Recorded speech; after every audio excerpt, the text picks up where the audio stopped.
I know it's generally pretty creepy when your mom digs the same guy you do, but in the case of Joel Stein, I can't really blame her. There are just so many wonderful things about our commencement speaker today. Mr. Stein was educated at Stanford University. In 1997, he began writing a popular humor column for Time magazine. You might recognize him as a talking head from various VH1 shows like I Love the 80s and Best Week Ever, because by his own admission, he appears on any TV show that asks him. In 2005, he moved to LA and began writing one of the best newspaper columns ever for the Los Angeles Times.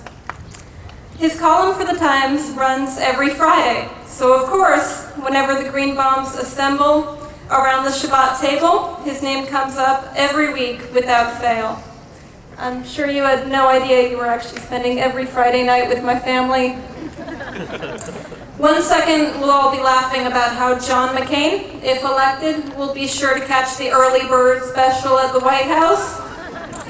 And when you can make the ultra-conservative men in my family laugh at a decorated war veteran, you know you're in strange comedic waters. But the next second, we'll all be considering Mr. Stein's point of the week. Why is it totally okay to make jokes about John McCain's age, but not comparable ones about Hillary Clinton and Barack Obama? My time here at Tarbut has taught me to question. Today my class graduates and charges on towards a most promising future. However, for every dream we have, there's also a mortgage crisis to keep us up at night, a deficit our grandchildren will have to pay for, and a war that'll never make sense and probably go on forever. The world is full of problems and platitudes, and I admire Joel Stein because he cuts through all of that. He doesn't take things at face value, and he does it in a way that's funny and human. Since I'm graduating today, I feel it's my responsibility to give someone a special warning. Mr. Stein, don't be alarmed by the tall blonde woman following you in the parking lot. That's only my mother. Joel Stein, everyone.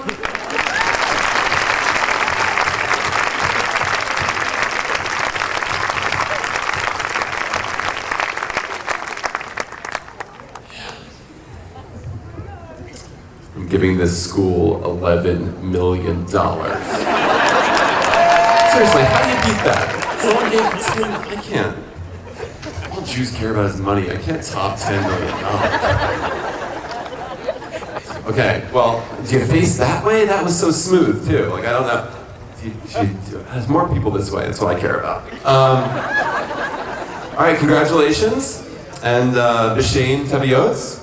I don't speak any Hebrew. I went to Hebrew school for like 5 years. All I learned was like Ima, Abba, and Sheket B'Vakasha, which I honestly don't know what it means. I know the connotation is it like shut up kids, or go to the principal's office, or I honestly don't know what it means, but she said it all the time. Also not sure why exactly I'm congratulating you. Like if you can't graduate high school as like a Jew in Orange County at a private school, like my congratulations are at least your problems. Seriously, are you that rich that people are talking about your prom at the JCC as if you like gave platelets? Like, where was my prom? It was like, that's some secular version of the JCC. A Hyatt or something. Yeah, I'm gonna hold back on some of this because once I found out that your senior prank, you like got permission to do it. This is not the edgiest group I'll ever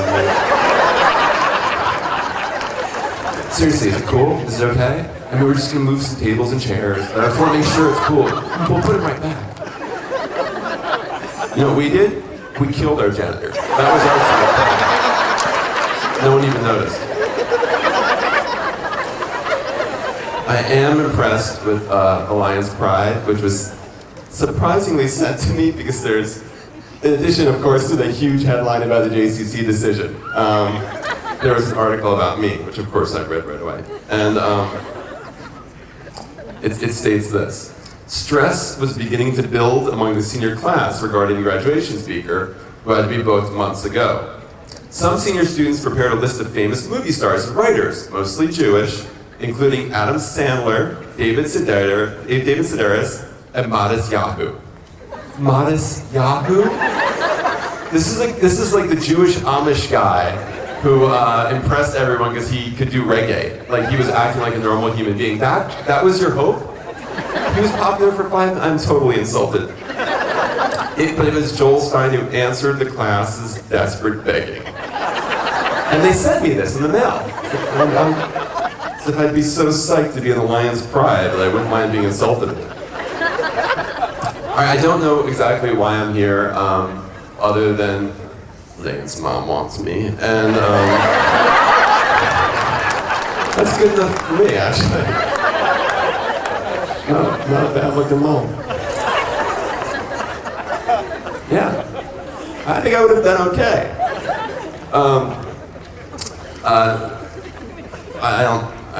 Yeah, this is a lot of pressure. And the article also says that expectations are high regarding his speech, which will surely be the edgiest graduation speech Tarbut will ever experience. I don't need that pressure.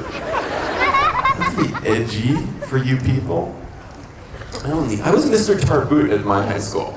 I don't need your crap. I did my diaper dance. I did everything that I needed. Seriously, I read this whole newspaper. So the deal is, no one spoke at my high school graduation. I went to look.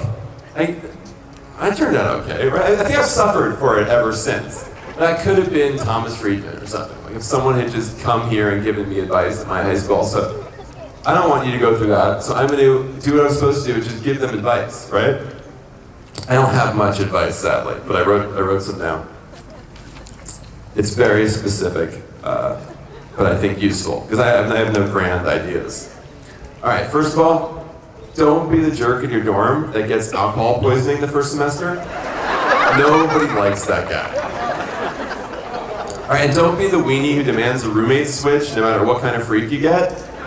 My 2 roommates, honestly, they spent the whole time, they spent every night waving their blankets at each other. My one roommate was on a top bunk, I was on the bottom bunk, the other guy was on the other side, and they honestly had fart wars with each other every night, which they thought was hilarious. I stuck through it. I'm tougher for it. All right, don't tell your boyfriend or girlfriend that you're going to keep going out while you're at college. Just look at this. You went through something dark. Wow. Man. We'll talk to her about that after.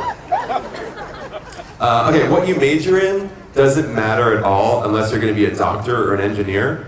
You know what my major was? Me neither. Ask your parents. They'll tell you.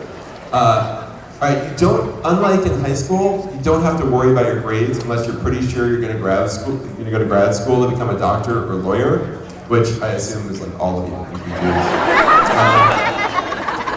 Seriously, don't become lawyers. All my friends who became lawyers wound up quitting, and I'm sure most of your parents are lawyers. They are. So trust me, get them drunk some night and ask them if they're happy. They're not happy. So yeah, unless you're really sure, just avoid that. Doctors are okay, but they're getting paid less, and there's a lot of paperwork. Make sure you really want to help people before you do that. Not just give up your prom at the JCC, help people, but really actually spend your whole day helping people. I'd say don't decide what your job is going to be yet. Avoid making that decision and paying all that money for grad school until you're really sure. Just try everything out and decide what you like, and then go to grad school. All right, this is useful. You're not supposed to read every book on the reading list, and not every page of it. Maybe you're already at private school, you might know this, but you just skim everything. You're not going to be able to read it. I freaked out my first few weeks at Stanford. I was like, Professor, my other professors assigned me work too. I can't possibly. And then I figured out you don't need to read the Epic of Gilgamesh. There's a guy, and he has priapism, and everyone's okay at the end. All right, don't have sex with a drunk person.